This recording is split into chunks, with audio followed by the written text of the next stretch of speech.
नमस्कार, आप देख रहे हैं सत्ता की परख। आजाद भारत में बहुजन राजनीति के माध्यम से अम्बेडकरवाद को नई बुलंदियों तक ले जाने वाले कांशीराम का उदय राजनीति में जिस तरह से हुआ उसे समझना हर किसी के बस में नहीं है। भारतीय राजनीति में कांशीराम एक अबूझ पहेली है, जिसको राजनीति के समालोचक समाज विज्ञानी आनंद तेलतुंबड़े ने इकोनॉमी एंड पॉलिटिकल वीकली में कांशीराम के बारे में कहा कि एन एनिग्मा कॉल्ड कांशीराम, यानी कांशीराम एक अबूझ पहेली। तेलतुंबड़े ने कांशीराम को एनिग्मा इसलिए कहा था क्योंकि उन्होंने सतह से उठते हुए मात्र चंद साल में दलितों एवं वंचितों की न केवल एक राष्ट्रीय पार्टी खड़ी कर दी थी, बल्कि देश के सबसे बड़े राज्य उत्तर प्रदेश में अपनी पार्टी की सरकार भी बना दी।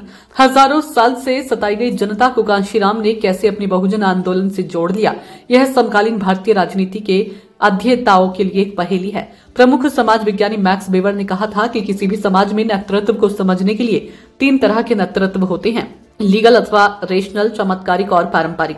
वेबर के अनुसार विकसित देशों में लोग लीगल अथवा रेशनल अथॉरिटी को मानते हैं, जिसकी वजह से वहां संस्थानों यानी इंस्टीट्यूशंस को तरजीह मिलती है। विकासशील देशों में लोग चमत्कारिक अथॉरिटी में नेतृत्व खोजते हैं, जिसके तहत वो किसी व्यक्ति में प्राकृतिक अथवा दैवीय शक्ति की तलाश करते हैं। इन सबके इतर पारंपरिक समाज में प्राय सबसे बड़े व बुजुर्ग को ही नेता के तौर पर स्वीकार किया जाता है, क्योंकि भारतीय समाज इन तीनों ही प्रकार के समाजों से मिलकर बना है। इसलिए वेबर की यह अवधारणा यहाँ नेतृत्व को समझने में खास मदद नहीं करती।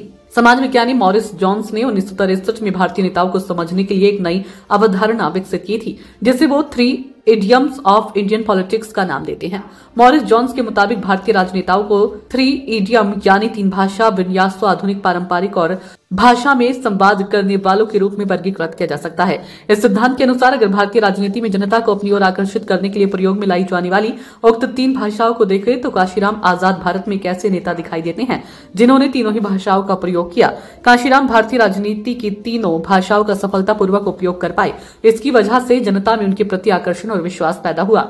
अन्य दलित नेता ऐसा करने में असफल रहे। कांशीराम के बारे में ये आम बात आमतौर पर प्रचलित थी कि वह पेशे से एक वैज्ञानिक थे। उनके द्वारा लोकतांत्रिक तरीके से चुनाव लड़कर संवैधानिक संस्थाओं में हिस्सेदारी लेने और अपने अधिकार हासिल करने की बात भी आधुनिक भाषा के उनके प्रयोग को दर्शाता है। बहुजन नायक कांशीराम के भाषणों को संगठित किया, छोटी छोटी जातियों को संगठित करके उनको प्रतिनिधित्व देकर अपना संगठन बनाया। तमाम गैर ब्राह्मणवादी भाषा तथा प्रतीक चिन्हों का उपयोग भी कांशीराम जी अपने मोबिलाइजेशन के समय करते थे। वे अक्सर बौद्ध प्रतीकों का भी इस्तेमाल करते नजर आते हैं। कांशीराम की राजनीति का अध्ययन कर चुकी राजनीति विज्ञानी प्रोफेसर कंचन चंद्रा के अनुसार ऐसा इसलिए हो पाया था क्योंकि भारतीय लोकतंत्र में अवसरों एवं संसाधनों का वितरण पैट्रोनेज सिस्टम यानी सरपरस्ती की व्यवस्था के द्वारा होता है, लेकिन सत्ता के शीर्ष पर दलितों के न होने से उनको इसमें हिस्सा नहीं मिल पा रहा था। कांशीराम ने प्रतिनिधित्व की राजनीति के माध्यम से दलितों के आगे बढ़े हुए तबके को यह भरोसा दिलाया कि सत्ता मिलने पर उसी पैट्रोनेज के द्वारा वह उनको अवसरों एवं संसाधनों में हिस्सेदारी दिलाएंगे। कांशीराम के आश्वासन की वजह से पहले दलितों का एलीट तबका स्ट्रेटेजिक वोटिंग के तहत उनसे जुड़ा और बाद में उनकी देखा देखी दलितों का आम जनमानस से भी उनसे जुड़ गया। दलित आंदोलन और बहुजन समाज पार्टी पर शोध करने वाली राजनीति विज्ञानी प्रोफेसर सुधा पाई के अनुसार उत्तर भारत खासकर उत्तर प्रदेश में कांशीराम को सफलता इसलिए मिली क्योंकि यहाँ एक स्वतंत्र दलित आंदोलन पहले से मौजूद था। आगरा, मेरठ, अलीगढ़, कानपुर आदि शहरों में बसे दलितों खासकर कैडर वोट बैंक जाटवों की अपेक्षाकृत मजबूत आर्थिक स्थिति की वजह से संभव हो पाया था। इन शहरों में बसे दलितों की आर्थिक स्थिति में मजबूती चमड़े के सामान की कीमत में वृद्धि की वजह से आई थी। इन शहरों के आसपास रहने वाला दलित समाज पहले की तुलना में मजबूत हुआ और उसने छोटे छोटे स्वतंत्र आंदोलन चलाए। प्रोफेसर पाई का आंकलन है कि कांशीराम ने उन्हीं छोटे छोटे आंदोलनों को समाहित करते हुए बड़ा आंदोलन खड़ा कर दिया था। कांशीराम के नेतृत्व को लोगों ने स्वीकार क्यों कर लिया? ऐसा क्या कारण था कि दलितों ने कांशीराम की बात पर विश्वास किया, किसी और नेता की बात पर नहीं? कांशीराम की उत्तराधिकारी एवं यूपी की 4 बार मुख्यमंत्री रही मायावती आज कांशीराम के मूल आंदोलन से परिवारवाद की दलदल में फंस गई है। दलित आज दोहराए पर खड़ा है।